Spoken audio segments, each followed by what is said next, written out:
కూడి వచ్చిన పరిశుద్ధులైన వారికి మన ప్రభు క్రీస్తు యేసు నామములో వందనములు తెలియజేస్తున్నామండి.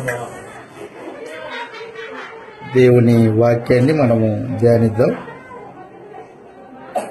గత ప్రభు దినములలో మనము దేవుని మందిరంలో యాజకులు, యాజక వస్త్రాలు, దేవుని యాజకులు అర్పించవలసిన ఆత్మ సంబంధమైన బలులు అని మనం నేర్చుకుని ఉన్నాం. ఈ దినమున ఆరాధన అనే ఒక అంశమును మనము ఆలోచన చేస్తాం. ఆరాధన అంటే ఏమిటి? ఈ రోజున మనుషులు చేస్తున్న ఆరాధనలు దేవుడు అంగీకరించేటివైనా, దేవుడు ఎవరో తెలియకుండా చేసే ఆరాధన కాదది. దేవుడు కోరినట్టు చేయకోకుండా నీకు ఇష్టం వచ్చినట్లు ఆరాధన చేస్తే అది ఆరాధన కాదు. అతి వినయాసక్తుడై నీకు నచ్చినట్లు చేస్తే అది ఆరాధన కాదు. బైబిల్ గ్రంథంలో దేవుణ్ణి ఆరాధించడానికి వచ్చిన వాళ్ళు 4 రకాలుగా మనుషులు ఉన్నట్టు గ్రంథం మనకు తెలియజేస్తూ ఉంది. మొదటిగా మనం చదివిన వాక్య భాగంలో యోహాను సువార్త 4వ అధ్యాయము 21వ వచనంలో ఈ మాటలు తెలియజేయబడ్డాయి. ఆ రోజున సమరయ స్త్రీ యేసు ప్రభువుతో మాట్లాడుతూ, అమ్మా, ఒక కాలం వచ్చుచున్నది. యేసు ప్రభుతో మాట్లాడుతున్నప్పుడు యేసు ప్రభు సమాధానం చెబుతున్నాడు. అమ్మా, ఒక కాలం వచ్చుచున్నది. ఆ కాలమందు ఈ పర్వతం మీదనైనను యెరూషలేములోనైనను మీరు తండ్రిని ఆరాధింపరు. నా మాట నమ్ముము. ఒక కాలం వస్తుంది అని చెప్పాడు. అది క్రొత్త నిబంధన కాలం, యేసు ప్రభు యొక్క పరిపాలన కాలం. అది నేడు సంఘకాలము. వాస్తవానికి ఒక కాలం వచ్చుచో ఉన్నది. భౌతికమైన మందిరాలలో దేవుడు ఆరాధింపబడడు, ఆత్మ సంబంధమైన మందిరంలో దేవుడు ఆరాధింపబడతాడు. అమ్మా, మీకు తెలియని దానిని ఆరాధిస్తున్నారు అన్నాడు అన్నమాట. సమరయులు దేవుడు ఎవరో తెలియకపోయినా, ఆయన ఏం కోరుకున్నాడో తెలియకపోయినా ఆరాధన చేస్తున్నారంట. మా పితరులు ఈ పర్వతమందు ఆరాధన చేసిరి అని మాట్లాడుతుంది ఆమె. వారి పితరులు భౌతికంగా, ధర్మశాస్త్రానుసారంగా వారికి తెలిసినవి కొన్ని ఆరాధన చేశారు, కానీ అది దేవుడు అంగీకరించే ఆరాధన అయితే కాదు. ఒకవేళ పూర్వకాలంలో, ధర్మశాస్త్ర కాలంలో దేవుణ్ణి ఆరాధించాలంటే తప్పనిసరిగా యెరూషలేముకి వెళ్లాల్సిందే. యేసు ప్రభు బ్రతికున్న దినాలలో ధర్మశాస్త్రము ఇంకా బ్రతికే ఉంది. ఆ ధర్మశాస్త్రం బ్రతికున్న కాలాల్లో ఎక్కడంటే ఎక్కడ మనుషులు ఆరాధన చేయకూడదు. దేవుడు కోరుకున్న స్థలంలోనే ఆరాధన చేయాలి. ఆ దినాల్లో దేవుడు కోరుకున్న స్థలము యెరూషలేము. వాస్తవానికి దేవుడు ముందుగానే మనుషుల్ని హెచ్చరించుకుంటూ వచ్చాడు. ఎక్కడ పడితే అక్కడ ఆరాధన చేయకూడదు. నేను కోరుకున్న స్థానం దగ్గరికే మీ బలులు, మీ కానుకలు, మీ అర్పణలను తీసుకొని రావాలని దేవుడు తేటగా తెలియజేశాడు. ద్వితీయోపదేశకాండంలో ఈ మాటలు చదువుతాం. ద్వితీయోపదేశకాండము, దేవుడు కోరుకున్న స్థలంలోకే అర్పణలు తీసుకొని రావాలి. సంవత్సరానికి ఒక మారు పురుషులందరూ దేవుని సముఖంలో కనిపించాలి అని దేవుడు తెలియజేశాడనమాట ఇశ్రాయేలీయులకి. భౌతికమైన స్థలము ఆ రోజున యెరూషలేములో దేవుడికి ఆరాధన జరిగేది. సమరయ స్త్రీలు అక్కడికి వెళ్లేవాళ్ళు కాదు. 12వ అధ్యాయం, ద్వితీయోపదేశకాండం 12వ అధ్యాయము 5వ వచనంలో ఈ మాట రాయబడింది. చదువుతాం. ద్వితీయోపదేశకాండము 12వ అధ్యాయము 5వ వచనంలో మీ దేవుడైన యెహోవా మీ దేవుడైన యెహోవా మీ సమస్త గోత్రములలో మీ సమస్త గోత్రములలో తన నామమును స్థాపించుకున్న అదనమాట తన నామమును స్థాపించుకొనుటకు నివాస స్థానంగా ఏర్పరచుకున్న స్థలమును విని నివాస స్థానముగా ఏర్పరచుకుని స్థలమును వెతికి అక్కడనే యాత్రలు చేయుచున్నారు. అక్కడికే యాత్రలు చేయుచు ఉండవలెను. అక్కడికే మీరు మీ దహన బలులను అక్కడికే మీరు మీ దహన బలులను మీ బలులను మీ బలులను మీ దశమ భాగములను మీ దశమ భాగములను ప్రతిష్ఠితములుగా మీరు చేయ నైవేద్యములను మీరు చేసే నైవేద్యములను మీ మొక్కుబడి అర్పణములను మీ మొక్కుబడి అర్పణములను మీ స్వేచ్ఛార్పణములను మీ స్వేచ్ఛార్పణములను పశువులలోను గొర్రె మేకల్లోను తొలుచూలు వాటిని తీసుకుంటారు. తొలుచూలు వాటిని తీసుకొని రావలెను. మీరును మీ దేవుడైన యెహోవా మిమ్మును మీరును మీ దేవుడైన యెహోవా మిమ్మల్ని ఆశీర్వదించి మీకు కలగజేసిన మీ మీరు కలగజేసిన మీ కుటుంబకులను మీ దేవుడైన యెహోవా సన్నిధిని భోజనం చేసి మీ చేతి పనులన్నీ సంతోషించు. సంతోషించవలెను. నేడు మనం ఇక్కడ చేయుచున్నట్లు నేడు మనం ఇక్కడ చేయుచున్నట్లు మీలో ప్రతి మనుషుడు తన కంటికి యుక్తమైనదంతయు చేయకూడదు. నీ దేవుడైన యెహోవా నీకు ఇస్తున్న విశ్రాంతిని స్వాస్థ్యమును ఇదివరకు పొందలేదు. ఇది వరకు పొందొచ్చారు. కాబట్టి దేవుని మనసులో ఇశ్రాయేలీయుల్ని నడిపిస్తున్నప్పుడే ఆయన మనసులో ఒక స్థలం ఉంది. ఆ స్థలము వాస్తవానికి యెరూషలేమే. యెరూషలేములో వారు ఆరాధన చేసేవాళ్ళు. ఆ ఆరాధన స్థలము భౌతికమైన మందిరంతో కట్టబడింది. యెరూషలేములో దేవుని ఆలయం ఉంది. అక్కడికే ఆరాధనకి వెళ్ళాలా. ఎంత దూరపు మనుషుడైనా అక్కడికి వెళ్లాల్సిందే. నా ఇంటి దగ్గర నేను ఒక బలిపీఠం కట్టుకొని బలి అర్పిస్తాను, దేవుడే స్వీకరించు అంటే స్వీకరించడు. సమూయేలు మొదటి గ్రంథంలో మనుషులు సంవత్సరానికి ఒకసారి కుటుంబాలతో దేవుడు కోరుకున్న స్థలంలోనికి వారు వెళ్లేవారు. సంవత్సరానికి ఒకసారి. చదువుతాం. ఇలా రాయబడింది సమూయేలు మొదటి గ్రంథం 1వ అధ్యాయం. సమూయేలు మొదటి గ్రంథం 1వ అధ్యాయము 21వ వచనం చదివితే ఎల్కానా అనే ఒక వ్యక్తి ఉన్నాడు. సమూయేలు యొక్క తండ్రి ఎల్కానా. 21వ వచనం. ఎల్కానాయును అతని ఇంటి వారందరూ యెహోవాకు ఏటేటా అర్పించు బలిని అర్పించుటకును ఏటేటా బలి అర్పించడానికి మొక్కుబడిని చెల్లించడానికి పోయి ఏటేటా వాళ్ళు కుటుంబాలతో దేవుడి సముఖానికి వెళ్ళాలా. అతని ఇంటి వారందరూ అతని ఇంటి వారందరూ కుటుంబాలతో వెళ్ళాలన్నమాట ఆ రోజున. ఆ రీతిగానే మనందరికీ తెలిసినట్టు నపుంసకుడు యెరూషలేముకి ఆరాధనకి వెళ్లి వస్తూ ఉన్నాడు. అపోస్తల కార్యములు 8వ అధ్యాయంలో. అపోస్తల కార్యములు 8వ అధ్యాయం. అపోస్తల కార్యములు 8వ అధ్యాయంలో ఇథియోపియుడైన నపుంసకుడు తాను యెరూషలేముకి వెళ్లి ఆరాధన చేసుకుని తన ఇంటికి ప్రయాణమయ్యాడు. ఎంత దూరం ఉన్నా అక్కడికి వెళ్లాల్సిందే అన్నమాట. ఆ రోజున వారికి కట్టడ ఎక్కడ పడితే అక్కడ బలులు అర్పించడానికి, బలిపీఠాలు కట్టడానికి అవకాశమే లేదు దేవుడు. అపోస్తల కార్యములు 8వ అధ్యాయము ప్రత్యేకించి 27వ వచనం చదువుతాం. 27వ వచనంలో అప్పుడు ఐతోఫియుల రాణి అయిన కందాకే క్రింద మంత్రి అయ్యున్న ఆమె యొక్క ధనాగారం అంతటి మీద ఉన్న ఐథియోపియుడైన నపుంసకుడు ఆరాధించుటకు యెరూషలేముకు వచ్చి ఉండెను. అదనమాట ఆరాధన చేయడానికి.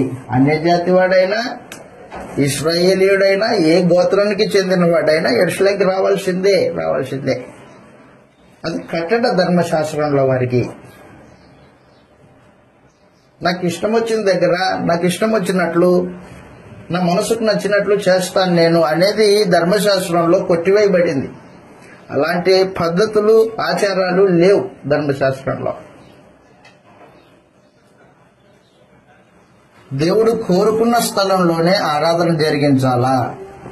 ఇప్పుడు ఆమె అంటుంది యేసు ప్రభుతో, యెరూషలేములో ఆరాధన స్థలం అంటావు నువ్వు అని అంటే యేసు ప్రభు అన్నాడు, అమ్మా ఒక కాలం వచ్చుచున్నది, ఆ కాలమున యెరూషలేములోనైనను ఈ పర్వతం మీదనైనను తండ్రిని ఆరాధింపరు అని చెప్పేశాడు. అంటే భౌతికమైన స్థలములో దేవుడు ఆరాధన పొందడు. ఒకటి, దేవుడు కోరుకున్నది ఆత్మ సంబంధమైన మందిరం, మనుషుల చేత కట్టబడింది. మనుషులే ఆ మందిరానికి సజీవమైన రాళ్ళు. ఆ మందిరంలో దేవుడు ఆరాధింపబడతాడు. దేవుడు కోరుకున్నది సియోనుని. సియోను క్రీస్తు ప్రభు సంఘానికి ప్రవచన రూపం. మనందరికీ తెలిసినట్టు కీర్తన 132 కీర్తన 13వ వచనంలో ఈ మాట రాయబడింది. నేడు దేవుడు కోరుకున్న స్థలాల్లోనికే మనుషులు వెళ్లి ఆరాధన చేయాలి తప్ప తనకు ఇష్టం వచ్చినట్లు ఆరాధన చేసే పరిస్థితులు లేవు. నేడు కోరుకున్న స్థలము సియోనుని. కీర్తన 132 కీర్తన 13వ వచనంలో ఈ మాట రాయబడింది. కీర్తన 132 కీర్తన 13వ వచనంలో దేవుడు కోరుకున్న స్థలము సియోను. సియోను అంటే క్రీస్తు ప్రభు యొక్క సంఘము, క్రీస్తు ప్రభు యొక్క ఏలుబడి జరిగే స్థలము. యెహోవా సియోనుని ఏర్పాటు చేసుకుని ఉన్నాడు. తనకు నివాస స్థలముగా దాన్ని కోరుకొని ఉన్నాడు. ఇది నేను కోరిన స్థానము, ఇది నిత్యము నాకు విశ్రమ స్థానముగా ఉండును. ఇక్కడనే నేను నివసిస్తాను. కాబట్టి దేవుడు నివసించే స్థలం ఏదో నువ్వు గుర్తించాలా. ఆ రోజున ఇశ్రాయేలీయులు దేవుడు నివసించే స్థలము, దేవుడు కోరుకున్న స్థలం యెరూషలేం అయితే అది సంపూర్ణంగా భౌతికమైంది. కాబట్టి దేవుడు ధర్మశాస్త్రాన్ని, ఇశ్రాయేలీయుల్ని, ఆ యెరూషలేము స్థలాన్ని సంపూర్ణంగా కొట్టేశాడు. దేవుని మనసులో ఉన్నది సియోను, క్రీస్తు ప్రభు సంఘం. క్రీస్తు ప్రభు యొక్క పరిపాలన ఎక్కడైతే సాగుతూ ఉంటుందో అక్కడ సియోను. గొర్రెపిల్ల ఎక్కడైతే పరిపాలన చేస్తూ ఉంటుందో ఆ స్థలంలో సియోను. ఆ స్థలమే దేవుడు నివాసం చేసే స్థలము, దేవుడు కోరుకున్న స్థానం. క్రీస్తు ప్రభు యొక్క ఏలుబడి ఈ స్థలంలో మనలో లేకపోతే దేవుడు మనలో ఉండడు అనేది ఖచ్చితం అన్నమాట. మనుషులు తమకు ఇష్టం వచ్చినట్లు ప్రవర్తిస్తే అది యేసు ప్రభు యొక్క పరిపాలన కాదు. యేసు ప్రభు ఏం చెప్పాడో అన్ని విషయంలో ఆయన మాట వింటూ, ఆయనకు లోబడుతూ, ఆయనకు విధేయత కనపరుస్తూ ఉన్న వారి మధ్యలో దేవుడు ఉంటాడు. అది సియోను అంటే క్రీస్తు ప్రభు యొక్క పరిపాలన ఉండే స్థలము సియోను. కీర్తన 2వ కీర్తన 6వ వచనం.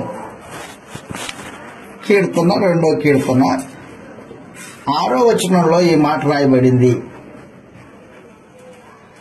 నేను నా పరిశుద్ధ పర్వతమైన సియోను మీద నా రాజుని ఆసీనునిగా చేసి ఉన్నాను. దేవుడు తన పర్వతమైన సియోను మీద తన రాజుని ఆసీనునిగా చేశాడు. తన రాజు క్రీస్తు. ప్రకటన గ్రంథం 14వ అధ్యాయము 1వ వచనంలో, ప్రకటన గ్రంథం 14వ అధ్యాయం 1వ వచనంలో సియోను మీద గొర్రెపిల్ల ఏలుబడి చేస్తుంది. సియోను పర్వతం మీద గొర్రెపిల్ల ఉండుట నేను చూచి తిని అని చెప్పాడు. మరియు నేను చూడగా ఇదిగో ఆ గొర్రెపిల్ల సియోను పర్వతం మీద నిలబడి ఉండెను. అదన్నమాట ఆయన నామమును, ఆయన తండ్రి నామమును నొసలయందు లిఖింపబడి ఉన్న 144,000 మందిని చూచి తిని. చాలు. గొర్రెపిల్ల సియోను పర్వతం మీద నిలబడి ఉంటే ఆ గొర్రెపిల్ల యందు విశ్వాసం ఉంచిన వారు, గొర్రెపిల్ల రక్తంతో కడగబడిన వాళ్ళు, దేవుని యందును గొర్రెపిల్ల యందును విశ్వాసం కలిగిన వారు గొర్రెపిల్ల వెంట తిరుగుతున్నారు. అక్కడ దేవుడు నివసించే స్థలం అన్నమాట. ఆ రోజున భౌతికమైన యెరూషలేం అయితే యెరూషలేంకి ఎంత దూరంలో ఉన్న మనుషుడు అక్కడికి వెళ్లాల్సిందే. ఏదైనా బలి అర్పించాలంటే గొర్రె మేకలను తీసుకెళ్లడం చాలా కష్టం. కాబట్టి అంత దూరం వాళ్ళు ఏం చేసేవాళ్ళంటే ఆ గొర్రె మేకల్ని అమ్మేసి ఆ డబ్బు జేబులో పెట్టుకుని అక్కడికి వెళ్లి మళ్ళీ గొర్రె మేకలు కొనుక్కొని బలి అర్పించేవాళ్ళు. ఎంత దూరమైనా అక్కడికి వెళ్లాల్సిందే. అయితే నేడు క్రీస్తు ప్రభు సంఘము సియోనులో దేవుడు నివాసం కోరుకుంటాడు. అక్కడే నీ ఆరాధన అంగీకరింపబడుతుంది. మరో చోట నీ ఆరాధన అంగీకరింపబడదు. ఇది గుర్తించాలి మొట్టమొదటిగా మనుషుడు. ఆమెకు అదే చెప్తున్నాడు సమరయ స్త్రీతో. ఏమంటున్నాడంటే, అమ్మ, ఒక కాలం వచ్చుచున్నది, యెరూషలేములోనైనను ఈ పర్వతం మీదనైనను మీరు తండ్రిని ఆరాధింపరు, మీరు మీకు తెలియని దానిని ఆరాధించేవారు. అదనమాట. దేవుడెవరో తెలియదు, ఎవరిని ఆరాధించాలో తెలియదు, ఎలా ఆరాధించాలో తెలియదు. కానీ గుడి కట్టుకున్నారు పర్వతం మీద. వాళ్ళు గెరిజీము కొండ మీద గుడి కట్టుకుని ఆ గుడిలో దేవుణ్ణి ఆరాధన చేస్తున్నారు. ఆయన అన్నాడు, యేసు ప్రభు, మీరు మీకు తెలియని దానిని ఆరాధిస్తారు. తెలియని దానిని ఆరాధన చేసేవాళ్ళు, తెలియని దేవుణ్ణి ఆరాధన చేసేవారు ఒక గ్రూప్.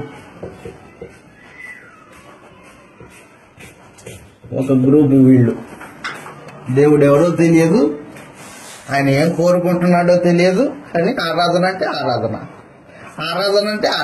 అంతేక. ఆరాధన పోయొచ్చావా?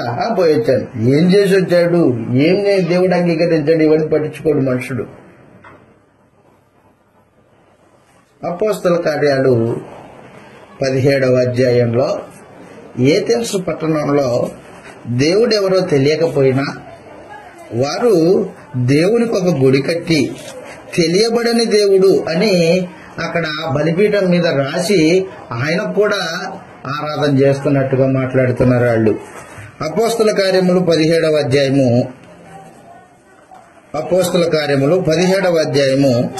22వ వచనం నుంచి మనం చదివితే, అపోస్తల కార్యములు 17వ అధ్యాయం 22వ వచనంలో, ఏథెన్సు పట్టణస్థులకి దేవుడు ఎవరో తెలియదు, కానీ తెలియబడని దేవునికి అనే పేరున ఒక బలిపీఠం కట్టి బలిపీఠం ఎదుట బలులు అర్పిస్తున్నారంట. చదువుతాం. పౌలు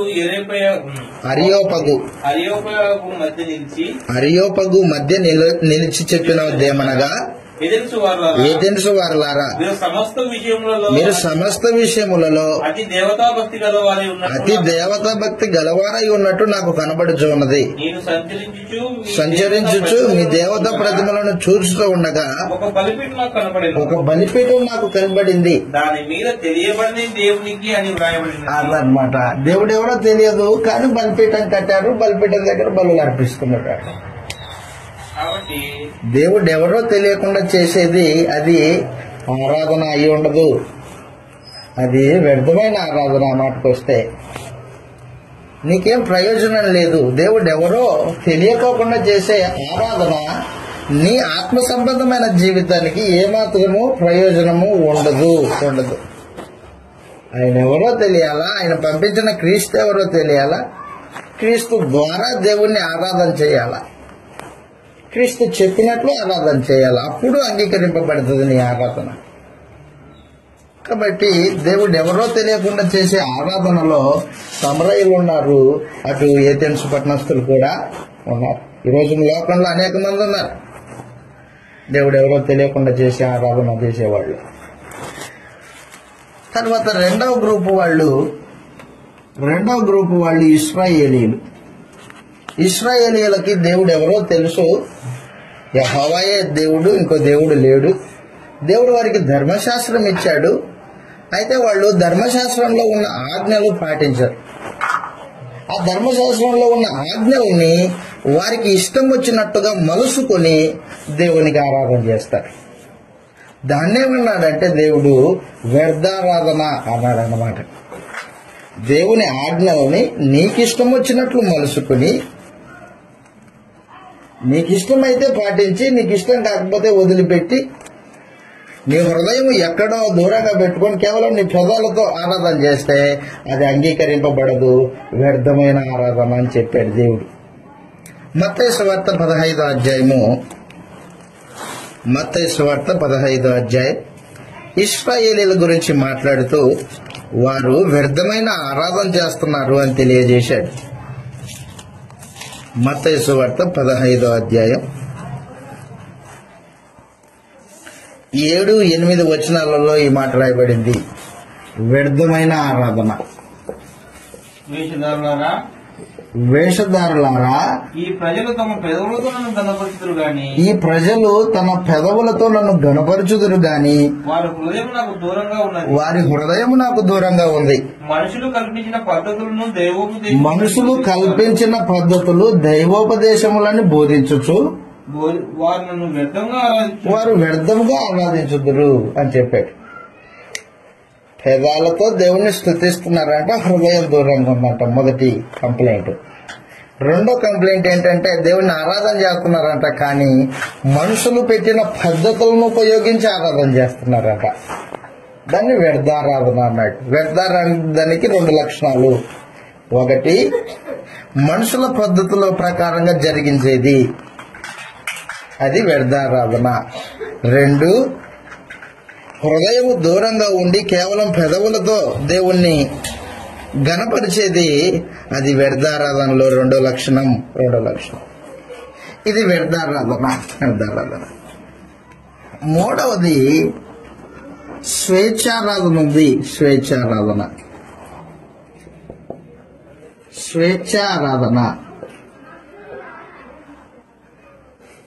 స్వేచ్ఛారాధన వారికి ఇష్టం వచ్చినట్లు అన్నమాట జరిగించితే అది ఆరాధన. వారి ఇష్టాలు అక్కడ నెరవేర్చుకోవడానికి మందిరానికి వెళ్తారు వాళ్ళు. ఈ స్వేచ్ఛారాధన చేసేవాళ్ళు వారి మనస్సులో ఏది కోరిక ఉందో ఆ కోరికను నెరవేర్చుకోవడానికి మందిరానికి వెళ్ళి మందిరంలో కోరిక నెరవేర్చుకోవడానికి ప్రయత్నం చేస్తూ ఉంటారు. ఈ రోజున భౌతికమైన కట్టడాల్లో, దేవాలయాల్లో జరుగుతున్నటువంటిదే. యవనస్తులు ఎందుకు వెళ్తారు? యవన బిడ్డలు ఉంటారు. ఒక్కొక్కరు ఒక్క ఉద్దేశంతో వెళ్లే వాళ్లే తప్ప వారికి ఇష్టం వచ్చినట్లుగా కూర్చొని చేసుకొని వచ్చి ఇది ఆరాధన చేశాను అంటారు. స్వేచ్ఛారాధన అన్నమాట. స్వేచ్ఛారాధన దేవుడు అంగీకరించడు. చదువుతాం. కొలస్సీలకు రాసిన పత్రికలో ఈ విషయాన్ని మనం చదువుతాం. మనుషులు స్వేచ్ఛారాధన చేస్తున్నారంట. వారి ఇష్టాలు నెరవేర్చుకోవడానికి జరిగించే కార్యక్రమాలే తప్ప దేవుడు ఉన్నాడు, దేవునికి ఒక ఉద్దేశం ఉంది, ఆ ఉద్దేశాన్ని నెరవేర్చడానికి మందిరానికి వచ్చాను నేను అనే భావన లేని వాళ్ళు. కొలస్సీలకు రాసిన పత్రికలో 2వ అధ్యాయము 23వ వచనంలో చదువుతాం. 2వ అధ్యాయము 23వ వచనంలో, లేకపోతే 20 నుంచి క్రీస్తుతో కూడా లోకం యొక్క మూలపాఠముల విషయం అదనమాట. క్రీస్తుతో కూడా లోకం యొక్క మూలపాఠముల విషయమై మృతి పొందిన వారైతే లోకంలో బ్రతుకుచున్నట్టుగా మనుషుల ఆజ్ఞలను పద్ధతులను అనుసరించి చేత పట్టుకోవద్దు, ముట్టుకోవద్దు, రుచి చూడొద్దు, ముట్టుకోవద్దు, లోబడనేలా నశించిపోవును. అట్టివి అదనమాట. స్వేచ్ఛారాధన విషయంలో, వినయ విషయంలోను, దేహ శిక్ష విషయంలోను ఎంచబడుచున్నవే గాని నిగ్రహ విషయములో అదనమాట. కాబట్టి స్వేచ్ఛారాధన చేసేవాళ్ళు ఏం చేస్తుంటారంటే శరీరాన్ని భౌతికంగా హింసిస్తారు. స్వేచ్ఛారాధన అన్నమాట. మనందరికి తెలిసి హిమాలయాల్లో మనుషులు ఋషులుగా మారడానికి వెళ్తూ ఉంటారు. ఏమి జపం చేస్తున్నావు, ఏమి ధ్యానం చేస్తున్నావు ఏంటంటే, ఇది లోపడుకోకుండా లోపడుచుకోవాలా. శరీరమే శత్రువు. వాస్తవానికి లోకంలో అనేక మతాలు స్వేచ్ఛారాధనని జరిగిస్తూ ఉంటాయి. స్వేచ్ఛారాధన అంగీకరింపబడదు. నీ ఉద్దేశము నెరవేర్చుకోవడానికి జరిగించేటివి అవి పనికిరావు. ఒక రోజున ఇశ్రాయేలీలలో యూదారాజు ఉన్నాడు. యూదారాజు అయిన ఉజ్జియా తాను దేవుని మందిరంలోకి తన ఉద్దేశాన్ని నెరవేర్చుకోవడానికి పోయాడు. దినవృత్తాంతాలు 2వ గ్రంథం 26వ అధ్యాయము 16వ వచనంలో, దినవృత్తాంతాలు 2వ గ్రంథము 26వ అధ్యాయము 16వ వచనంలో ఈ మాటలు రాయబడ్డాయి ఉజ్జియా గురించి. ఉజ్జియా యూదులకు రాజు. దేవుని మందిరంలోకి వెళ్లి దేవుని మందిరంలో ధూపం వేయడానికి నిలబడ్డాడు. రాజు ధూపం వేయకూడదు. ధూపం వేయాల్సింది ఎవరు? యాజకులు, లేవీయులు మాత్రమే ధూపం వేయాలి ఆ రోజున ధర్మశాస్త్ర కాలంలో. కానీ రాజు ఏం చేశాడంటే ధూపం వేయడానికి నిలబడ్డాడు. 26వ అధ్యాయము 16వ వచనం నుండి మనం చదువుతాం. అయితే అతడు స్థిరపడిన తర్వాత ఉజ్జియా అన్నమాట, దావీదు కుమారుడు, అంటే దావీదు సంతానంలో పుట్టినవాడు. ఉజ్జియా స్థిరపడిన తర్వాత అతను మనసున గర్వించి చెడిపోయెను. అతడు ధూపపీఠం మీద ధూపం వేయటానికి యెహోవా మందిరంలో ప్రవేశించి తన దేవుడైన యెహోవా మీద ద్రోహం చేయగా యాజకుడైన అజర్యాయు అతనితో కూడా ధైర్యవంతులైన యెహోవా యాజకులు 80 మంది అతనితో పాటు లోపలికి పోయిరి. వారు రాజైన ఉజ్జియాని ఎదిరించి ఉజ్జియా యెహోవాకు ధూపం వేయుట, అదనమాట, యెహోవాకు ధూపం వేయుట, ధూపం వేయుటకై ప్రతిష్ఠింపబడిన అహరోను సంతతి వారైన యాజకుల పనే గాని నీ పని కాదు రాజా. పరిశుద్ధ స్థలంలో నుంచి బయటికి పో. నువ్వు ద్రోహం చేసి ఉన్నావు. దేవుడిని యెహోవా సన్నిధిని నీకు ఘనత కలుగజేయదని చెప్పగా ఉజ్జియా ధూపం వేయటకు ధూపాన్ని చేత పట్టుకొని రౌద్రుడై యాజకుల మీద కోపం. నా ఉద్దేశాన్ని నెరవేర్చుకోవడానికి వచ్చాను, మీ మాటలు పక్కన పెట్టండి. ధర్మశాస్త్రాన్ని, దేవుని మాటని సంపూర్ణంగా పక్కన పెట్టి తన ఉద్దేశాన్ని నెరవేర్చుకోవడానికి ప్రయత్నం చేశాడు ఉజ్జియా. స్వేచ్ఛారాధన అనమాట అది, స్వేచ్ఛారాధన. ధూపపీఠం పక్కన అతను ఉండగా యాజకులు చూచుచూ ఉండగా అతని నొసట కుష్ఠరోగం పుట్టింది. గుర్తుపెట్టుకో, దేవుని మందిరంలో దేవుడిచ్చిన నిబంధన ప్రకారంగా కార్యక్రమాలు జరగాల. అప్పుడు ఆరాధన ఏముంటది వాస్తవానికి. నువ్వు రాజు అయినా, ఇంకో గొప్పవాడివైనా, కలెక్టర్ అయినా, లేదా ఉద్యోగస్తుడివైనా, ఎవరివైనా దేవుని మందిరంలో నువ్వు ఎలా నడుచుకోవాలో నీకు తెలిసి ఉండాలి. ముఖ్యంగా ఆ రోజున ఏం చేశాడంటే ఉజ్జియా, నేను రాజుని, మనసును గర్వించాడు. దేవుని సముఖంలో ద్రోహం చేయడానికి పూనుకున్నాడు. ద్రోహం చేయడం అంటే ఏం చేశాడు? ద్రోహం చేయకూడని పని చేశాడు. చేయాల్సిన పని రాజు ఏం చేయాలా? సింహాసనం మీద కూర్చొని ప్రజల్ని పరిపాలన చేయాలా, అంతే రాజు పని. మందిరంలో సేవ చేయడానికి పోవాలని ఆలోచన చేసుకుని పోయి ధూపపీఠం దగ్గర ధూపార్తిని తీసుకుని ధూపం వేయడానికి పూనుకున్నాడు. నీళ్లు కాదు నీకు ఇష్టం వచ్చినట్టు చేయడానికి, ఇక్కడ నా ఇళ్ళు.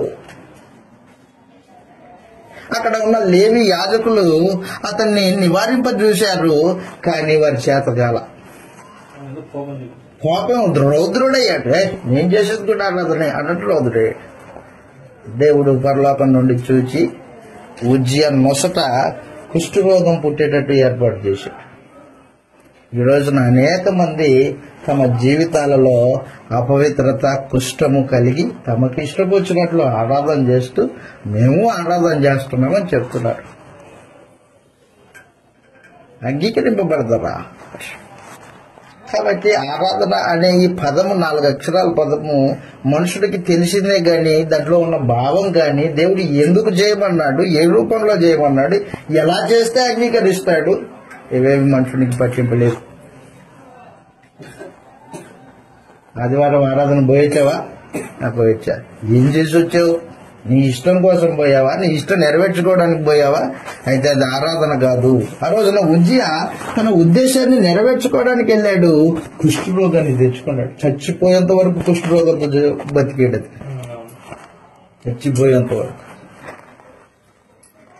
ఈ రోజున మనుషులు కనీసం దేవుణ్ణి ఆరాధన చేసే విధానం తెలియదు. 4వది, మనుషులు దేవుణ్ణి ఆరాధన చేసే విధానంలో 4వది దేవదూతల ఆరాధన. దేవదూతల ఆరాధన. దేవదూతల ఆరాధన. దేవదూతల ఆరాధన ఎలా ఉంటుందంటే అతి వినయం. దూత లక్షణం అంటామే అతి వినయం అన్నమాట. ఎంత భక్తి ఉందో అని మనుషుల ఎదుట ఒలకపోతుంటాడు. మనుషులు తనను గుర్తించాలనే భావన కలిగి ఉంటాడే, అది అతి వినయం. అలాంటి భక్తి దేవుడు అంగీకరించడు. అలాంటి భక్తి దేవుడు అంగీకరించడు. చదువుతాం ఒకసారి కొలస్సీలకు రాసిన పత్రికలో, మనుషులు అతి వినయాసక్తులై తన శరీర సంబంధంగా ఊకనే ఉప్పొంగుచు ఆరాధన ఆరాధన ఆరాధన పేరిట మనుషుడు చేసే కార్యక్రమం. కొలస్సీలకు రాసిన పత్రిక 2వ అధ్యాయము, కొలస్సీలకు రాసిన పత్రిక 2వ అధ్యాయము 18వ వచనం నుండి చదువుతాం. 18వ వచనం నుండి, అదిగో అతి వినయాసక్తుడునై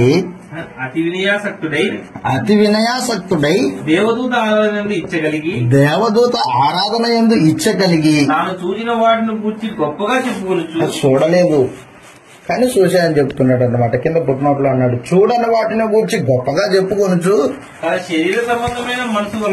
శరీర సంబంధమైన మనసు వలన ఊరక ఉప్పొంగుచు శిరస్సును హత్తుకొనని వాడెవడును. శిరస్సు అంటే కృష్ణ ప్రభుని హత్తుకొనని వాడు శిరస్సును హత్తుకోలే. కేవలం శరీర సంబంధమైన మనసే తప్ప ఆత్మ సంబంధమైన మనసు కలిగిన వాడు కాదు. అతి వినయం అతి వినయాసక్తుడై దేవదూతల ఆరాధన యందు ఇచ్చగలిగిన వాడై శరీర సంబంధమైన మనసుతో ఊరకనే ఉప్పొంగుచు చూడని వాటిని గురించి గొప్పగా చెప్పుకొనుచు ఏం చేస్తున్నాడు అనమాట?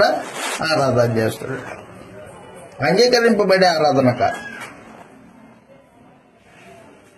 దేవుడు కోరుకున్నది ఆత్మ సంబంధమైన ఆరాధన.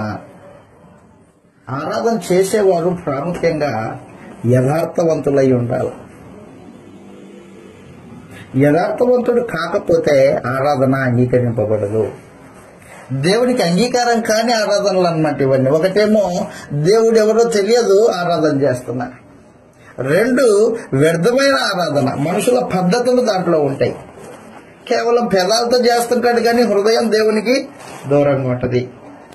3 స్వేచ్ఛారాధన, తనకిష్టం వచ్చిన తన ఉద్దేశాన్ని నెరవేర్చుకోవడానికి చేసేది, వెళ్లేది మందిరానికి. అలాంటి ఆరాధన అంగీకరింపబడదు. స్వేచ్ఛారాధన అన్నమాట. ఆ తర్వాత చెప్పాడు దేవదూతల ఆరాధన. వారు శరీర సంబంధమైన మనస్సుతో ఉప్పొంగుతుంటారు. శరీర సంబంధమైన మనస్సు, వారి ఉద్యోగము, వారి పదవులు అవన్నీ అక్కడ చూపిస్తుంటారు మందిరాల్లో. నీవు ఎంత గొప్పవాడివైనా దేవుని సముఖంలో నీ గొప్పతనం పనికిరాదు, గుర్తుపెట్టుకో. కాబట్టి దేవుని మందిరంలో ఆయన్ని ఆరాధన చేయాలంటే మొట్టమొదటిగా నీకు యథార్థత ఉండాలా. కొత్త నిబంధన సంబంధులు దేవుణ్ణి ఆరాధన చేస్తారు. ఎలా చేస్తారంటే యథార్థ హృదయం కలిగి. కొత్త నిబంధన ఆరాధన చేసేవారు ఎలా ఉంటారు? మొట్టమొదటిది, కొత్త నిబంధన ఆరాధన చేసేవాళ్ళు ఎలా ఉంటారు? వాళ్ళు మొదటి లక్షణము యథార్థవంతులు అని చెప్పాడు యేసుక్రీస్తు వారు. యోహాను సువార్త 4వ అధ్యాయము 23వ వచనంలో ఈ మాట రాయబడింది. యోహాను సువార్త 4వ అధ్యాయం 23వ వచనంలో యేసు ప్రభువు తెలియజేస్తూ ఉన్నాడు, అమ్మా ఒక కాలం వచ్చుచున్నది అని చెప్పినప్పుడు ఆ కాలము క్రొత్త నిబంధన కాలము. క్రొత్త నిబంధన కాలంలో మనుషులు దేవుణ్ణి ఆరాధన చేస్తారు, అయితే వారు యథార్థవంతులు అని చెప్పాడు అనమాట. చదువు అక్కడ రాయబడింది 23వ వచనంలో, అయితే యథార్థముగా ఆరాధించేవారు ఆత్మతోనూ సత్యముతోనూ తండ్రిని అదనమాట. ఆరాధన యథార్థ హృదయంతో జరగాలి. యథార్థవంతులు జరిగించేది. ఎవరు యథార్థవంతులు? యథార్థవంతులు అంటే ఎవరు? యథార్థవంతులంటే ఏ తప్పు చేయని వాళ్ళ? కాదు. యథార్థవంతులంటే తప్పు చేసిన ఆ తప్పును ఒప్పుకొని ఇక మీదట ఆ తప్పు చేయకోకుండా బతికేవాడు. తప్పును ఒప్పుకున్నవాడు యథార్థవంతుడు. నేను దేవుని మందిరానికి వచ్చాను, దేవుని మందిరంలో నా ప్రవర్తన యథార్థంగా ఉండాలి. మనందరికీ తెలుసు, ఇద్దరు వ్యక్తులు దేవుని మందిరానికి వెళ్ళి ప్రార్థన చేస్తున్నారంట.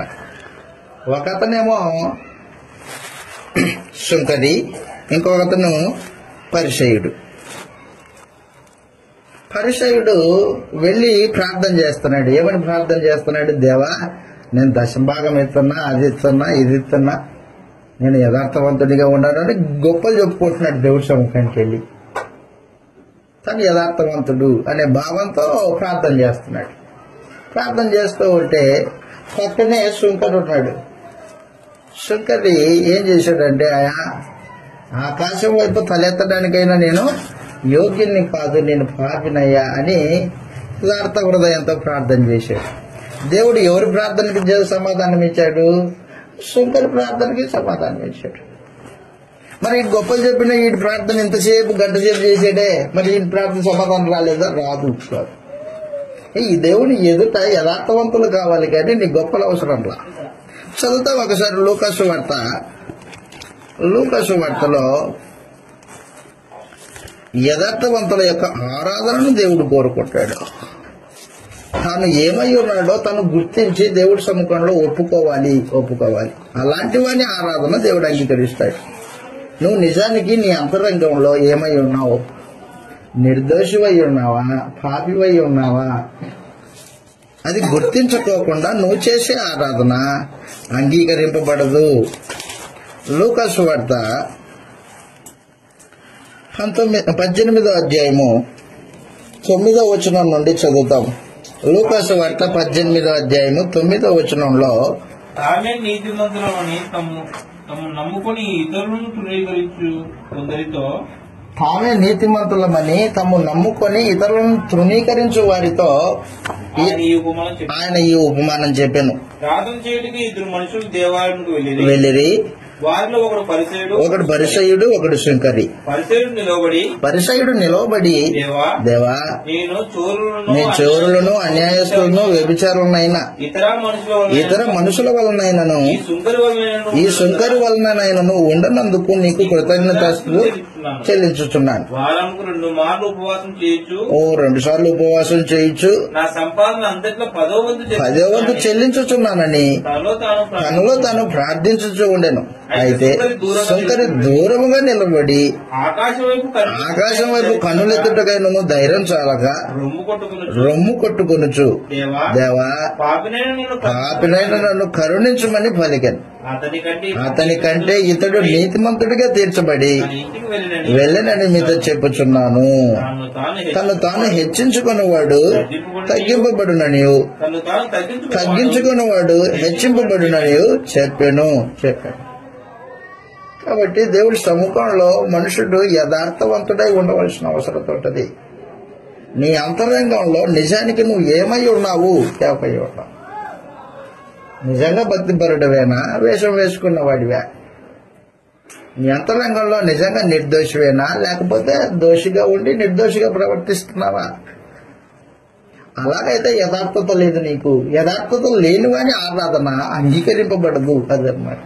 అయితే కొత్త నిబంధన యాజకులు వారు చేసే ఆరాధన వారు యథార్థవంతులై ఉంటారు అని చెప్పేశాడు ప్రభువు యేసు. దేవుడు అంగీకరించేది యథార్థవంతుల ఆరాధన అంగీకరిస్తాడు. వేషధారుల యొక్క ఆరాధన ఆయన అంగీకరించడం. వేషధారి మనుషులకు కనిపించుకోవడానికి వేషం వేసుకుంటాడు. వేషధారి అంటే మీకు అర్థమవుతుందో లేదో? వేషధారి అంటే అర్థం ఏంటంటే, నిజానికి అతడు మంచివాడు కాదు, మంచివాడైనట్టు వేషం వేసుకుంటాడు అన్నమాట. ఉదాహరణకి మనం చూస్తూ ఉంటాం, అప్పుడప్పుడు సర్కస్లకు వెళ్ళినప్పుడు జోకర్ వేషం వేసుకుని, పులుల వేషం వేసుకుని మనుషులు కనిపిస్తూ ఉంటాడు. నిజానికి వాడు మనిషి, కానీ పులి వేషం వేసుకుంటాడు అనమాట. పిల్లల్ని భయపడిస్తూ ఉంటాడు. నిజంగా పులే అన్నట్టుగా ప్రవర్తిస్తూ ఉంటాడు, గెంతుతూ ఉంటాడు. వేషం అన్నమాట. ఈ రోజున దేవుని సముఖంలో మనుషులు వారి అంతరంగంలో ఉన్న యథార్థతను పక్కన పెట్టేసి వారు ఏమై ఉన్నారో దాన్ని గమనించుకోకుండా వేషం వేసుకొని దేవుని సముఖంలో కూర్చొని ఆరాధన చేస్తారు. అలాంటి ఆరాధన దేవుడు చూస్తూ ఉంటాడు కదా, వారిని అంగీకరించదన్నమాట. కాబట్టి ఈ రోజున మన ఆరాధన అంగీకరించాలంటే దేవుడు మనము యథార్థవంతులమై ఉండాలి. మొట్టమొదటి సమాచారం, పాపం చేయని వాళ్ళు కాదు, పాపమును ఒప్పుకొని నేను పాపిని, నా స్థితి నాకు అర్థమైంది. ఒకరోజు మా యేసు ప్రభు గెత్సమనే కాదు, గలిలయ సముద్రం దగ్గర తిరుగుతూ ఉన్నాడు. అక్కడ వచ్చిన జనానికి వాక్యం చెప్తూ ఉన్నాడు. వాక్యం చెప్పేది అయిపోయిన తర్వాత అక్కడే ఉన్న పేతురు యొక్క దోణి, పేతుడిని పిలిచి, పేతురు ఈ దోణిని కొంచెం లోపలికి నడిపించి వలై చేపలు పడతాయి అని చెప్పాడు యేసుప్రభు. చెబితే అప్పుడు పేతురు ఏం చేశాడంటే యేసుప్రభు చెప్పిన మాట ప్రకారంగా వలేశాడు. వలేస్తే విస్తారమైన చేపలు పడ్డాయి.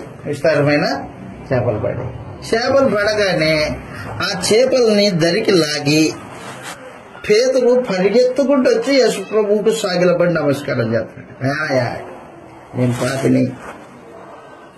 నేను పాపిని, నా యుద్ధం నుండి వెళ్ళిపో అని చెప్పి. యథార్థవంతుడు అనమాట. యథార్థవంతుడు, తన స్థితి తను గుర్తించిన వాడు యథార్థవంతుడు. ఆ యథార్థవంతుల యొక్క ఆరాధనను దేవుడు కోరుకుంటాడు. వేషధారుల యొక్క ఆరాధన అంగీకరించడం.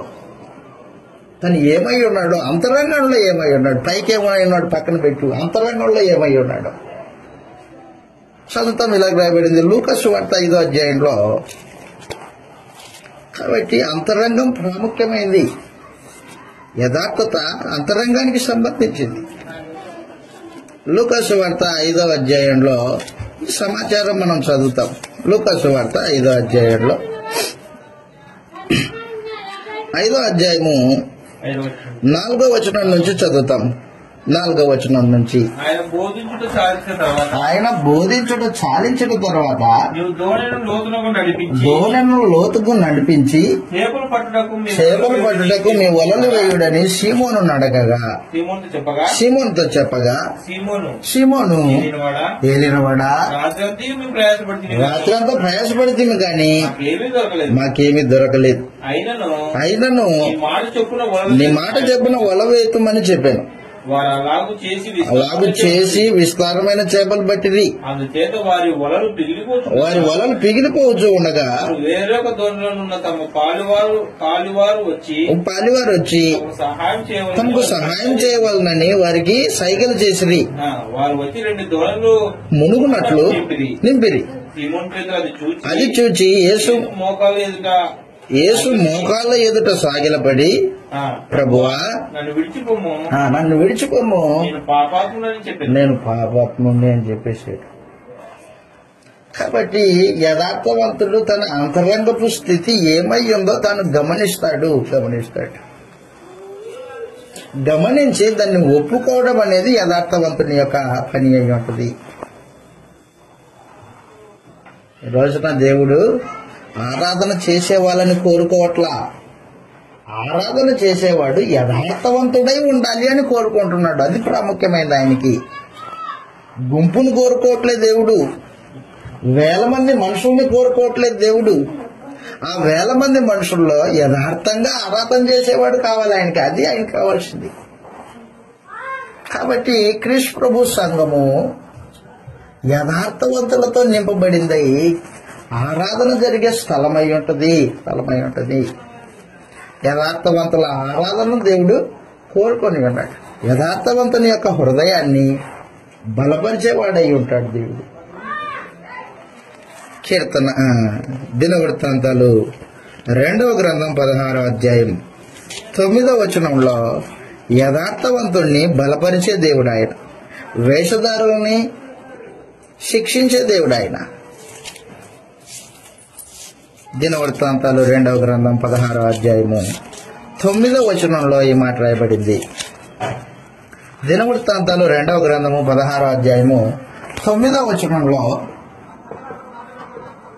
9వ వచనంలో యథార్థవంతుల యొక్క హృదయాన్ని పరీక్షించే దేవుడు ఆయన. వారి దగ్గర ఉంటాడు అని చెప్పాడు. వారి మీద తన దృష్టి ఉంటుంది, వారిని బలపరుస్తూ ఉంటాడు దేవుడు అని చెప్పాడు. తన ఎడల యథార్థ హృదయం గల వారిని బలపరచుటకై యెహోవా కనుదృష్టి లోకమంతటా సంచారం చేయుచున్నది. అది సమాచారం, అది వేరే ఆశ గురించి మాట్లాడినప్పుడు చెప్తున్నాడు అనమాట. యథార్థవంతుల దగ్గర దేవుడు ఆయన దృష్టి ఉంచుతాడు, వారిని బలపరుస్తాడు అనమాట. కాబట్టి మన ఆరాధన అంగీకరింపబడాలంటే మన ఆరాధన తెలియబడని దేవునికి చేసే ఆరాధన అయి ఉండకూడదు. మన ఆరాధన అంగీకరింపబడాలంటే వ్యర్థమైన ఆరాధన అయి ఉండకూడదు, స్వేచ్ఛారాధన అయి ఉండకూడదు, ఆ తర్వాత దేవదూత ఆరాధన అయి ఉండకూడదు. యథార్థవంతమై ఉండి ఆరాధన చేయాల. యథార్థవంతుల్ని బలపరిచేవాడు, యథార్థవంతుల యొక్క ప్రార్థనను ఆలకించేవాడు దేవుడు.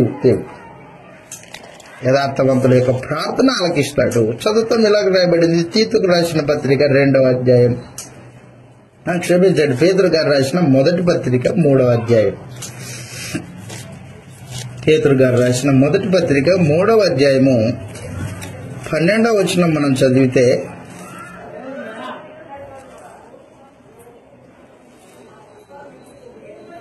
పేతురు గారు రాసిన మొదటి పత్రిక 3వ అధ్యాయం 12వ వచనంలో,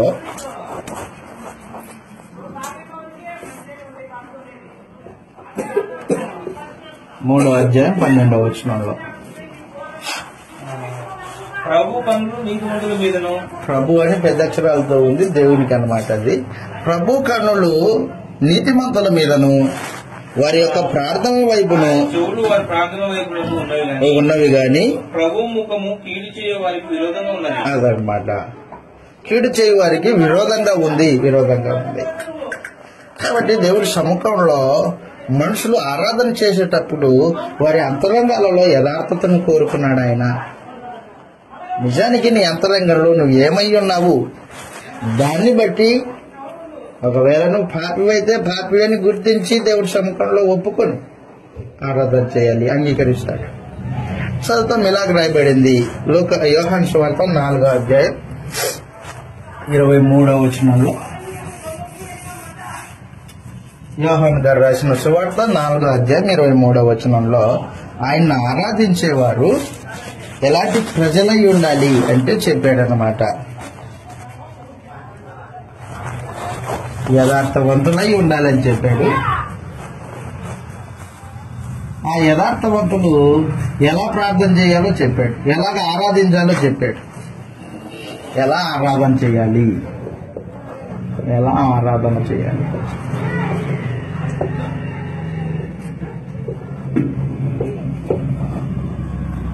నాలుగో అధ్యాయం 23వ వచనంలో, యోహాను సువార్త 4వ అధ్యాయము 23వ వచనంలో ఈ మాటలు రాయబడ్డాయి. చదువుతాం, ఎలా ఆరాధన చేయాలి.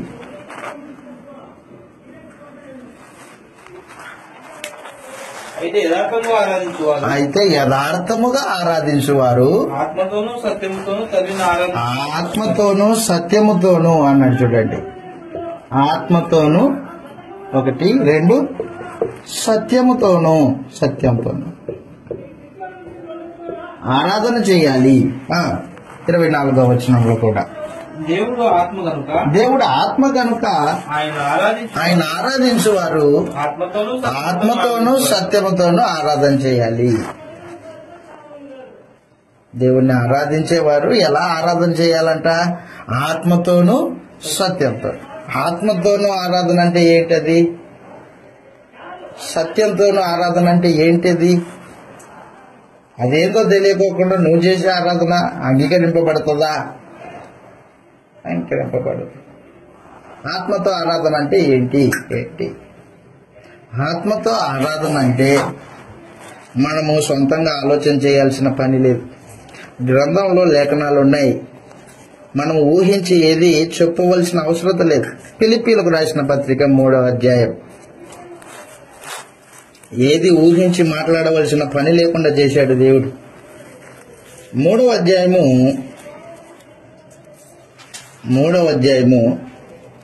3వ వచనం నుండి చదువుతాం.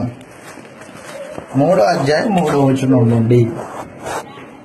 ఫిలిప్పీలకు రాసిన పత్రిక 3వ అధ్యాయం 3వ వచనం నుండి మనం చదివితే,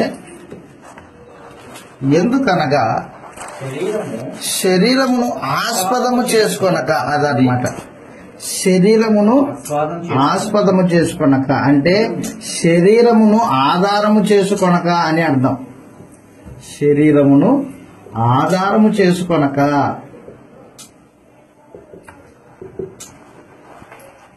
నువ్వు ఆరాధన చేసేటప్పుడు నీ శరీరమును ఆధారం చేసుకోకూడదు, నీ అంతరంగంలో ఉన్న ఆత్మను ఆధారం చేసుకోవాలి. అది చెప్పాడు. ఆత్మకు సంబంధించింది హృదయం. నువ్వు పాట పాడేదైనా హృదయంతో పాడాలా, నువ్వు ప్రార్థన చేసేదైనా హృదయంతో చేయాలా, నీవు వాక్యం వింటున్నప్పుడు నీ లోపము సరిచేసుకునేది కూడా హృదయంలోనే సరిచేసుకోవాలి. హృదయం ప్రాముఖ్యమైనది అన్నమాట. హృదయము ఆత్మ సంబంధమైనది, దాన్ని సరిచేసుకోవాలా, సరిచేసుకోవాలి. చదువుతాం. అక్కడ అంటున్నాడు, శరీరమును ఆస్పదం చేసుకొనక దేవుని యొక్క ఆత్మ వలన. దేవుని యొక్క ఆత్మ పరిశుద్ధాత్మ. దేవుని యొక్క ఆత్మ పరిశుద్ధాత్మ. పరిశుద్ధాత్మ నీలో కలిగి నువ్వు ఆరాధన చేయాలా. పరిశుద్ధాత్మ నీలో ఉంటే నువ్వు చేసే ఆరాధన ఉండడానికి అవకాశం ఉంటుంది.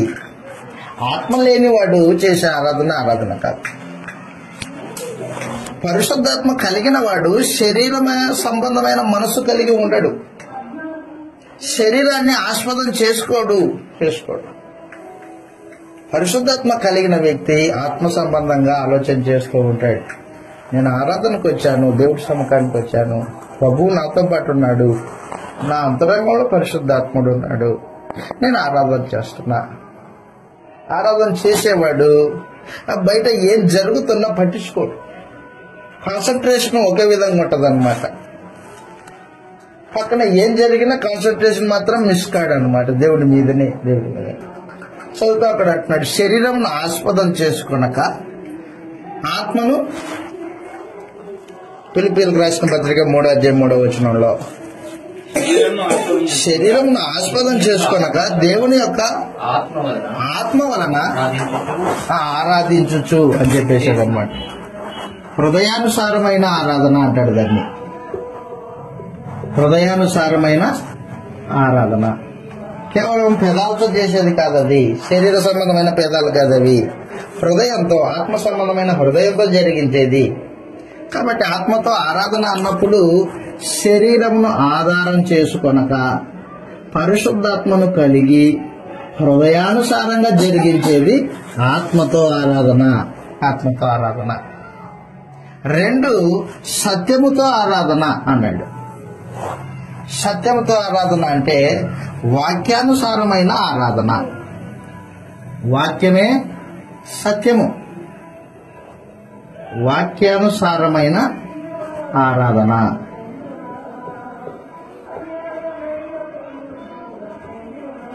వాక్యానుసారమైన ఆరాధన. ఈ రోజున నీవు జరిగించే ఆరాధనలో కార్యక్రమాలు ఉన్నాయే, ఆ కార్యక్రమాలు వాక్యం చెప్పినవై ఉండాలి, వాక్యంలో సూచించినవై ఉండాలి. అది వాక్యానుసారమైన ఆరాధన అయి ఉంటుంది, సత్యముతో కూడిన ఆరాధన అయి ఉంటుంది. యోహాను సువార్త 17వ అధ్యాయము 17వ వచనంలో, యోహాను సువార్త 17వ అధ్యాయము 17వ వచనంలో, ఆత్మతో ఆరాధన అని బోర్డులు చర్చి బిల్డింగ్ మీద పెద్ద అక్షరాలతో రంగురంగుల అక్షరాలతో రాసుకుంటారు. దాని అర్థం తెలిస్తే కదూ. యోహాను సువార్త 17:17లో, సత్యమందు వారిని ప్రతిష్ఠించుము, నీ వాక్యమే సత్యం. కాబట్టి సత్యముతో ఆరాధన అన్నప్పుడు వాక్యానుసారమైన ఆరాధన, వాక్యంలో సూచించిన ప్రకారం ఆరాధన చేయాలి. ఏది పడితే అది ఆరాధన చేయడానికి లేదు. చదువుతాం. ఇలాగ రాయబడింది, పూర్వకాలం ఇశ్రాయేలీలు దేవుణ్ణి ఆరాధన చేసేవారు.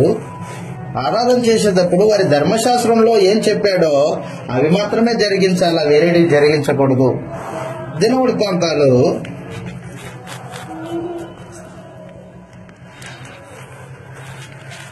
13వ దినవృత్తాంతాలు 2వ గ్రంథం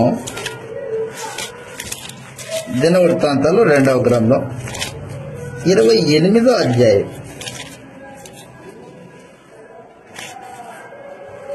క్షమించండి, 29వ అధ్యాయం 29వ అధ్యాయము 20వ వచనం నుండి చదువుతాం. ఆ రోజున అంటే ధర్మశాస్త్రంలో దినవృత్తాంతాలు 2వ గ్రంథము 29వ అధ్యాయము 20వ వచనం నుండి, ఆ దినమున రాజైన హిజ్కియా పెద్దల కాడనే లేచి పట్టణ అధికారులను అందరినీ సమకూర్చుకుని యెహోవా మందిరానికి పోయెను. రాజ్యము కొరకును పరిశుద్ధ స్థలము కొరకును యోధావారి కొరకును పాప పరిహారార్థ బలులు చేయుటకై 7 కోడలను 7 పొట్టేళ్లను 7 గొర్రెలను 7 మేకపోతలను తెచ్చి ఉంచిరి గనుక అర్పించుడని అహరోను సంతతి వారైన యాజకులతో చెప్పెను, ఆజ్ఞాపించెను. పరిచారకులు ఆ కోడెను వధించినప్పుడు వాటి రక్తమును తీసుకుని బలిపీఠం మీద ప్రోక్షించిరి. ఆ ప్రకారం వారు పొట్టేలను వధించినప్పుడు యాజకులు ఆ రక్తమును బలిపీఠం దగ్గర ప్రోక్షించిరి. వారు గొర్రె పిల్లలను వధించినప్పుడు ఆ రక్తమును బలిపీఠం మీద ప్రోక్షించిరి. పాప పరిహారార్థ బలికై రాజు ఎదుటికిని సమాజం ఎదుటికిని మేకపోతలను తీసుకుని రాగా వారు తమ చేతుల్లో వాటి తలల మీద ఉంచిన తర్వాత వధించిరి. దహన బలి పాప పరిహారార్థ బలి అర్పింపవలనని రాజు ఆజ్ఞాపించి ఉండను కనుక అందరి నిమిత్తం ప్రాయశ్చిత్తం చేయుటకై పోసి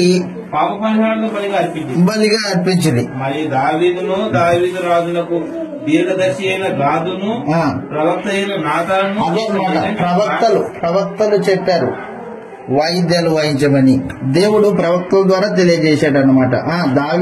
దావీదుకు దీర్ఘదర్శి అయిన నాతానును గాదును ప్రవక్త అయిన నాతాను చేసిన నిర్ణయం చొప్పున యెహోవా మందిరంలో తాళములను సితారాలను వాయించుటకై లేవీయులను ఏర్పాటు చేశారు.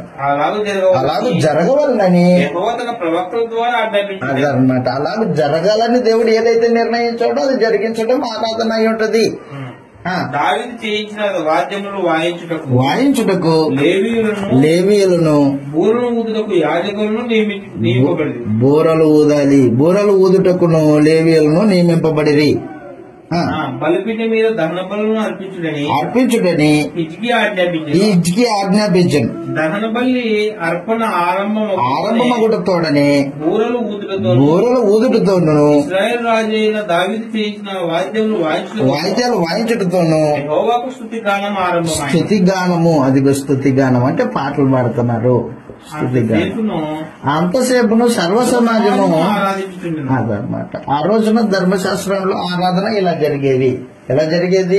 బలులు అర్పింపబడేది ఒక పక్క, వాయిద్యాలు వాయించేవాళ్ళు మరొక పక్క, బూరలు ఊదేవాళ్ళు మరొక పక్క, స్తుతిగానం పాటలు పాడేవాళ్ళు మరొక పక్క. ఈ కార్యక్రమాలన్నీ ఎవరు చేసేవాళ్ళు? లేవి గోత్రం వాళ్ళు మాత్రమే చేసేవాళ్ళు. తక్కిన 11 గోత్రాల వాళ్ళు, రాజు వీళ్ళంతా ఏం చేసేవాళ్ళు? మౌనంగా వాళ్ళు చేసుకుంటే చూస్తూ తలలు ఉంచి ఆరాధన చేసేవాళ్ళు. అది ధర్మశాస్త్రంలో సత్యం ఆరాధన, సత్య సంబంధమైన అంటే వాక్యం చెప్పినట్టుగా జరిగించే ఆరాధన. అది ఈ రోజున వాక్యానుసారమైన ఆరాధన, సత్యముతో ఆరాధన అని అన్నప్పుడు నీకిష్టం వచ్చినట్టు చేసేది కాదు. దేవుడు లేఖనాల్లో సూచించినట్లు చేయాలి. ఈ రోజున ఇదిగో ఈ భౌతికమైన బలులు లేవు, వాయిద్యాలు లేవు, బూరలు లేవు. ఉన్నది ఏంటంటే స్తుతిగానం ఉంది. ఏది లేదో ఏది ఉందో నీకు తెలియకోకుండా చేసే ఆరాధన నేను ఆరాధన చేస్తున్నా. ఆరాధన చేసే రూపం అది కాదు. కొత్త నిబంధన ఆరాధకులు ఎలా చేస్తారు ఆరాధన? చదువుతాం ఇలాగ రాయబడింది. దేవునికి పాటలు పాడేటప్పుడు నీ హృదయంతో పాటలు పాడాలా, హృదయంతో పాటలు పాడాలి. చదువుతాం ఇలాగ రాయబడింది. కొలస్సీలకు రాసిన పత్రిక 3వ అధ్యాయము 15-16 వచనాల్లో పాటలు. కొలస్సీలకు రాసిన పత్రిక 3వ అధ్యాయము 15-16 వచనాల్లో ఇలాగ రాయబడింది. 3వ అధ్యాయం 15-16 వచనాల్లో ఈ మాటలు ఇలాగ తెలియజేస్తూ ఉన్నాడు. ప్రభువును ఈ రీతిగా 3వ అధ్యాయం 15-16 క్రీస్తు అనుగ్రహించు సమాధానము మీ హృదయములలో ఏలుచుండనీయుడి.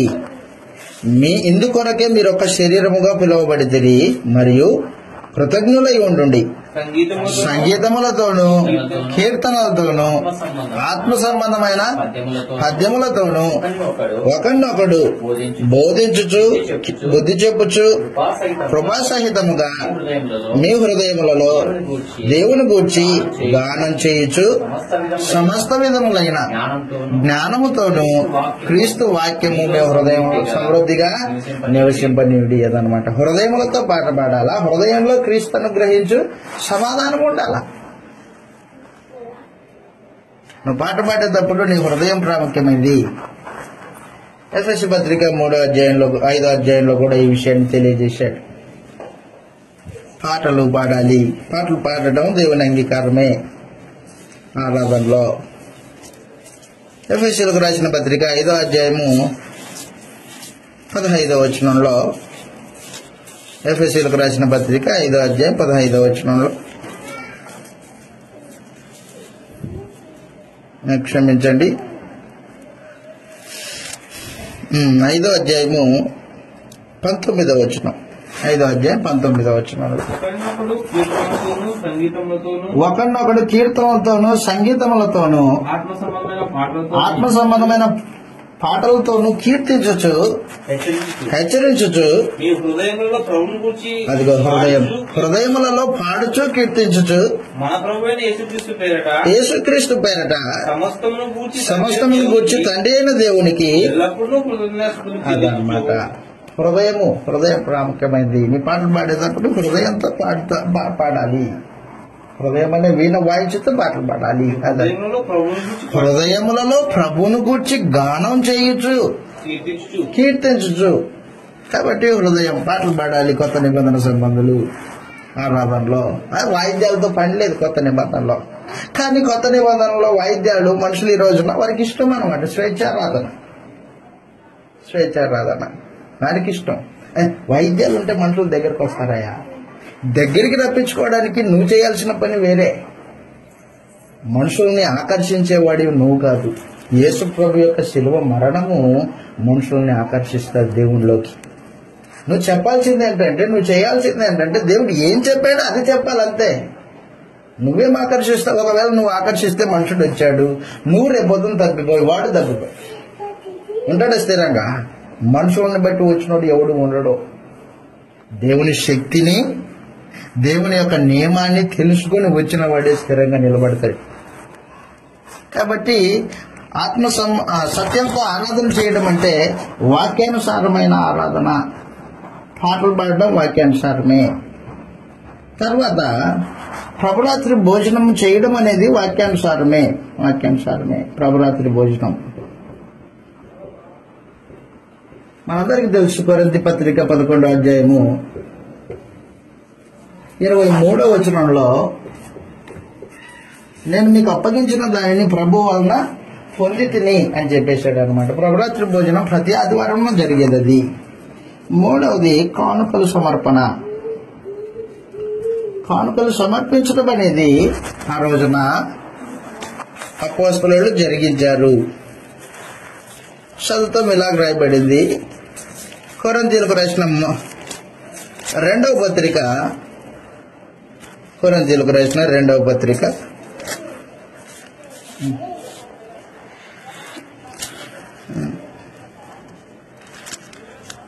క్షమించండి రోమిలకు రాసిన పత్రికలో ప్రతి ఆదివారమున అని చెప్పాడు. మీలో వర్ధనం కొలది కానుకను పోగు చేయాలని చెప్పిన మాట కొరింథీయులకు రాసిన మొదటి పత్రిక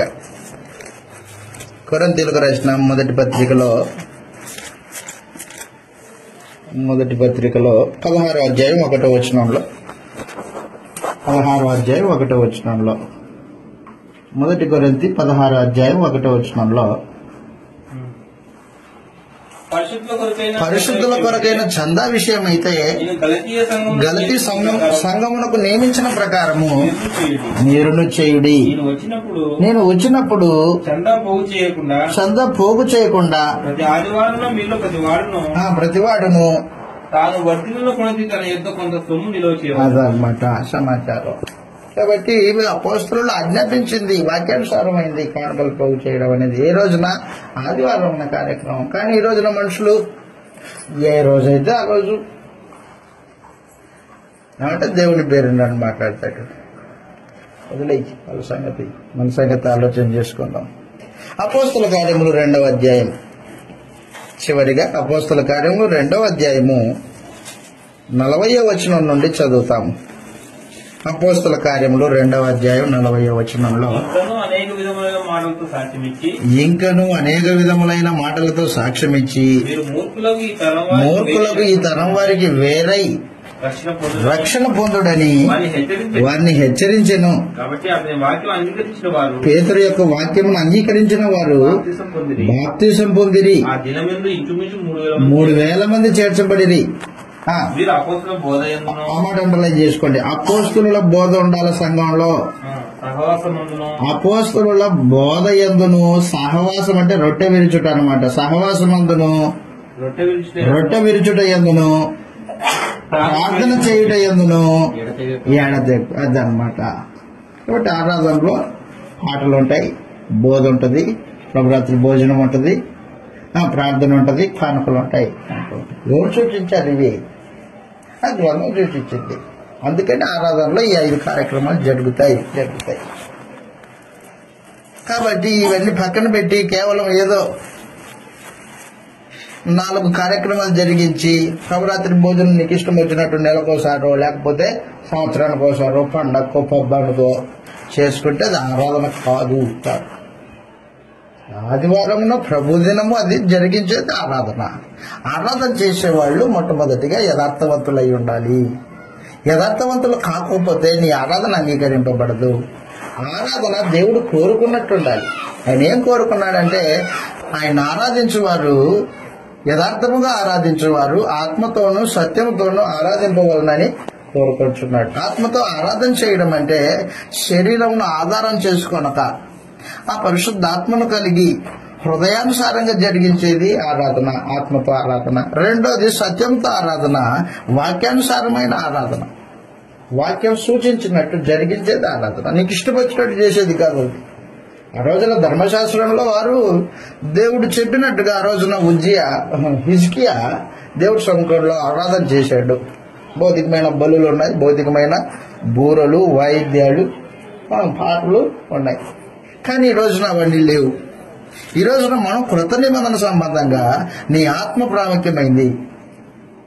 ఆత్మతోనూ సత్యంతోనూ ఆరాధన చేసేటప్పుడు వాక్యం సూచించినట్లుగా కార్యక్రమాలు జరిగించాలి. అప్పుడు అంగీకరిస్తాడు దేవుడు. ఇవన్నీ మనఃపూర్వకంగా జరగాలి, బలవంతంగా జరగకూడదు. ఇష్టపూర్వకంగా జరిగించాలి. ఆరాధన కొరకు నీ సిద్ధపాటు అయి ఉండాలా. రేపు ఆదివారము దేవుడి సముఖానికి వెళ్తున్నాను, ముందుగా ఉండాలా. ఒక సిద్ధపాటు అనేది ప్రాముఖ్యమైనది. సిద్ధపాటు లేని ఆరాధన అయి ఉండదు. కొంతమంది లోకంలో ఏం చేస్తున్నారంటే ఎప్పుడో పాటలన్నీ అయిపోయిన తర్వాత అన్ని అయిపోయిన తర్వాత లాస్ట్లో వచ్చి కూర్చొని రొట్టె ముక్క నోట్లో వేసుకొని పోయేవాడు. అది ఆరాధనే. నువ్వు ప్రార్థన పోయించావాడు. దేవుడు అంగీకరిస్తాడు, నిన్ను వాడు అంగీకరిస్తాడు. కాబట్టి మనుషులు వారికి ఇష్టం వచ్చినట్లు జరిగించేది స్వేచ్ఛారాధనే తప్ప దేవుడు అంగీకరించేది కాదది.